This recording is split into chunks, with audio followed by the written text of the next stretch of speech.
ಸನ್ಮಾನ್ಯ ಮೋದಿಯವರ ಸರ್ಕಾರ ಮೂರನೇ ಅವಧಿ ಮೊನ್ನೆ ತಾನೇ 50,65,000 ಕೋಟಿ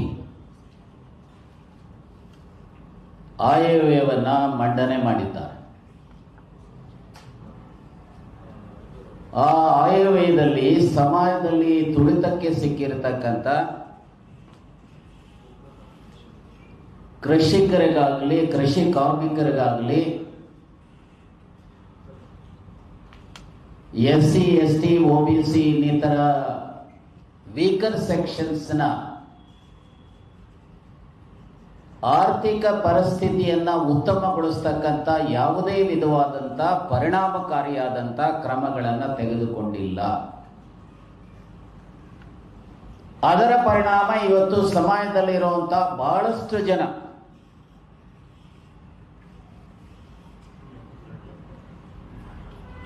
ಮೈಕ್ರೋ ಫೈನಾನ್ಸಿಂಗ್ಗೆ ಇವತ್ತು ಹೋಗಿರ್ತಕ್ಕಂಥದ್ದನ್ನು ನಾವು ಕಾಣಲಿಕ್ಕೆ ಸಾಧ್ಯತೆ ಇದೆ.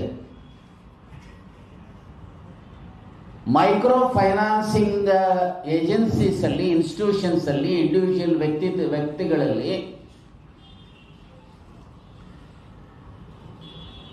ಸಾಲ ತೆಗೆದುಕೊಂಡಿರುವಂತವರ ಜೀವ ಹಿಂಡುತ್ತಾ ಇದ್ದಾರೆ. ಸಾಲ ಕೊಟ್ಟಿರುವಂತವ್ರು ಆಸ್ತಿಗಳನ್ನ ಇವತ್ತು ವಶಪಡಿಸಿಕೊಳ್ತಾ ಇದ್ದಾರೆ. ಹೆಣ್ಣು ಮಕ್ಕಳ ತಾಳಿನೂ ಸಹ ಇವತ್ತು ಬಿಡದೇ ಇರುವಂತ ಪರಿಸ್ಥಿತಿ ನಿರ್ಮಾಣ ಆಗಿದೆ.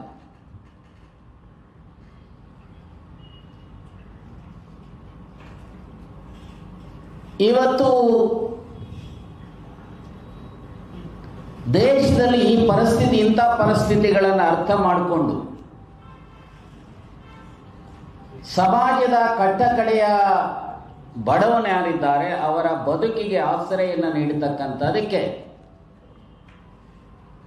ಕಾಂಗ್ರೆಸ್ಸಿನ ಅವಧಿನಲ್ಲಿ ಒಂದು ಹಂತದಲ್ಲಿ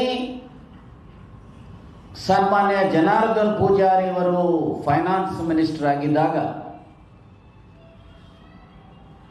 ಇಂಥ ಬಡವರಿಗೆ ಪ್ರತಿ ಬ್ಯಾಂಕಿನಲ್ಲೂ ಸಹ ಯಾವುದೇ ಕೊಲ್ಯಾಟ್ರಲ್ ಸೆಕ್ಯೂರಿಟಿ ಇಲ್ಲದೆ 5,000 ಸಾಲ ಮೇಳಗಳ ಮೂಲಕ ಕೊಟ್ಟಿರ್ತಕ್ಕಂಥದ್ದನ್ನ ಇತಿಹಾಸದ ಕಾಲಘಟ್ಟದಲ್ಲಿ ಕಾಣಲಿಕ್ಕೆ ಸಾಧ್ಯತೆ ಇದೆ. ಅಷ್ಟೇ ಅಲ್ಲ, ಡಾಕ್ಟರ್ ಮನಮೋಹನ್ ಸಿಂಗ್ ರವರು ಈ ದೇಶದ ಪ್ರಧಾನಮಂತ್ರಿಗಳಾಗಿದ್ದಾಗ ಫಸ್ಟ್ ಟೆನ್ಯೂರ್ ಅಲ್ಲಿ ಈ ದೇಶದ ಯಾರು ಕೃಷಿಕರಿದ್ದಾರೆ ಅವರ 73,000 ಕೋಟಿ ರೈತರ ಸಾಲವನ್ನ ಮಾಡಿರ್ತಕ್ಕಂಥದ್ದು, ಸಾಲವನ್ನ ಮನ್ನಾ ಮಾಡಿರ್ತಕ್ಕಂಥದ್ದು. ಹಾಗೆ ಸನ್ಮಾನ್ಯ ಸಿದ್ದರಾಮಯ್ಯನವರ ಮೊದಲನೇ ಅವಧಿನಲ್ಲಿ ರಾಜ್ಯದಲ್ಲಿ ಕೋಆಪರೇಟಿವ್ ಸೆಕ್ಟರ್ ಅಲ್ಲಿ ಸಾಲ ಮನ್ನಾ ಮಾಡಿರ್ತಕ್ಕಂಥದನ್ನ ಇತಿಹಾಸದ ಕಾಲಘಟ್ಟದಲ್ಲಿ ನೋಡಲಿಕ್ಕೆ ಸಾಧ್ಯತೆ. ಆದರೆ ಮೋದಿಯವರು ಸಬ್ಕಾ ಸಾಥ್ ಸಬ್ಕಾ ವಿಕಾಸ್ ಅನ್ನುವಂತ ಹೇಳುವಂತ ಮನುಷ್ಯ ಇವತ್ತು ತೊಂದರೆಯಲ್ಲಿರುವಂತ ಕೃಷಿಕರಿರ್ಬೋದು, ಕೃಷಿ ಕಾರ್ಮಿಕರಿರ್ಬೋದು, ಬಡವರಿರ್ಬೋದು,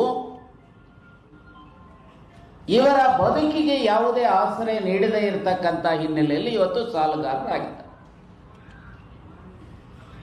2020-22ರಲ್ಲಿ 2022ನಲ್ಲಿ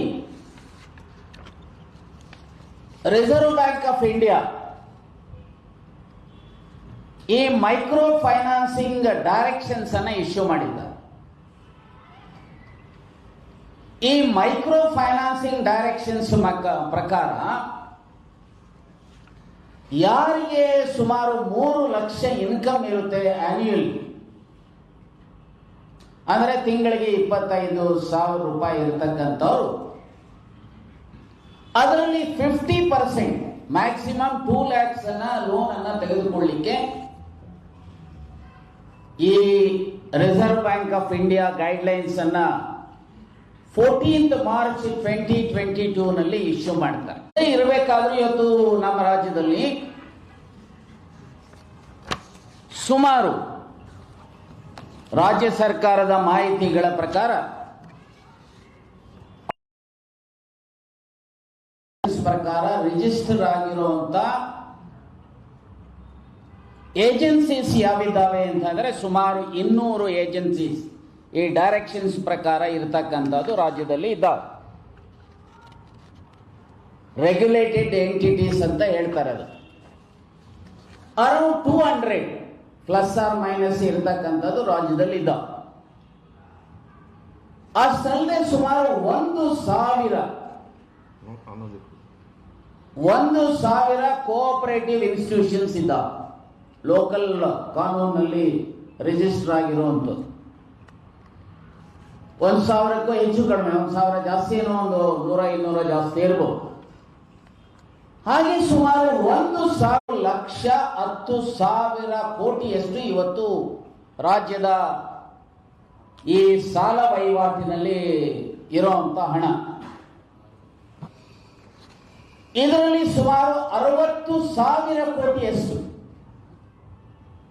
60,000 ಕೋಟಿಯಷ್ಟು ನಾನು ಆಗಲೇ ಹೇಳಿದಂತಹ ರಿಜಿಸ್ಟರ್ಡ್ ಏಜೆನ್ಸೀಸ್ ಏನಿದ್ದಾವೆ, ಆ ರಿಜಿಸ್ಟರ್ಡ್ ಏಜೆನ್ಸೀಸ್ ಅಥವಾ ಕಂಪನೀಸ್ ಯಾವಿದ್ದಾವೆ ಅವರು ಸುಮಾರು 60,000 ಕೋಟಿಯಷ್ಟು ಸಾಲ ಕೊಟ್ಟಿದ್ದಾರೆ.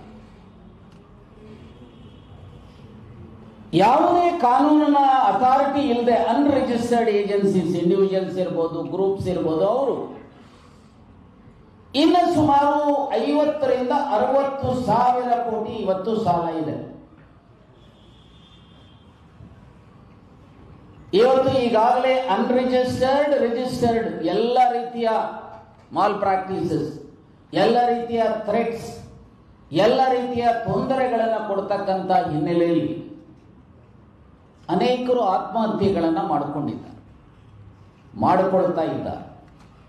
ಅನೇಕರು ಮಾಡಿಕೊಳ್ತಾ ಇದ್ದಾರೆ. ಇದನ್ನು ತಡೆಯುವಂಥದ್ದು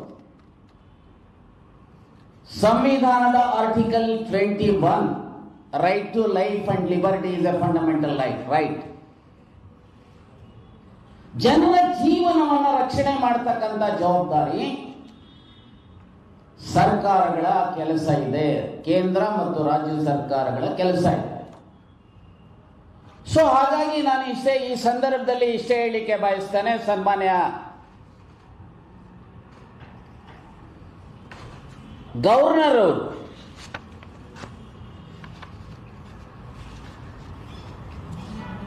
ಆರ್ಟಿಕಲ್ 58 ಆಫ್ ದ ಕಾನ್ಸ್ಟಿಟ್ಯೂಷನ್, ಅದರ ಪ್ರಕಾರ ಅವರು ಓತನ್ನ ತೆಗೆದುಕೊಳ್ತಾರೆ. ಸೊ ಎಲ್ಲ ಹೇಳ್ತಾ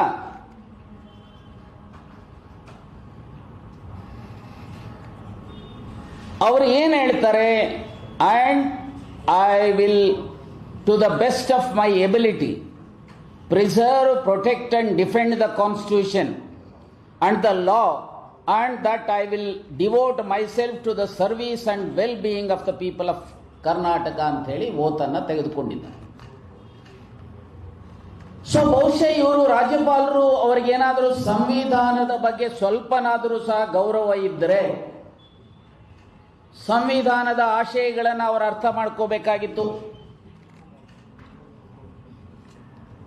ರಾಜ್ಯ ಸರ್ಕಾರ ಈ ಸಂವಿಧಾನದ ಆಶಯಗಳ ಹಿನ್ನೆಲೆಯಲ್ಲಿ ಮಾಡುವಂತ ಶಿಫಾರಸುಗಳೇನಿದ್ದಾವೆ ಅಥವಾ ನಿರ್ಣಯಗಳೇನಿದ್ದಾವೆ ಅದನ್ನ ಅಪ್ರೂವ್ ಮಾಡುವಂತದಕ್ಕೆ ಅವರು ಮನಸ್ಸು ಮಾಡಬೇಕಾಗಿದೆ. ಈಗ ಆರ್ಟಿಕಲ್ 38 ಅಲ್ಲಿ ಡೈರೆಕ್ಟಿವ್ ಪ್ರಿನ್ಸಿಪಲ್ಸ್ ಆಫ್ ಸ್ಟೇಟ್ ಪಾಲಿಸಿನಲ್ಲಿ ಅಲ್ಲಿ ಏನು ಹೇಳ್ತಾರೆ, ನಾನು ಎಲ್ಲವನ್ನು ಓದಲಿಕ್ಕೆ ಹೋಗುವುದಿಲ್ಲ. State to secure a social order for the promotion of welfare of the people.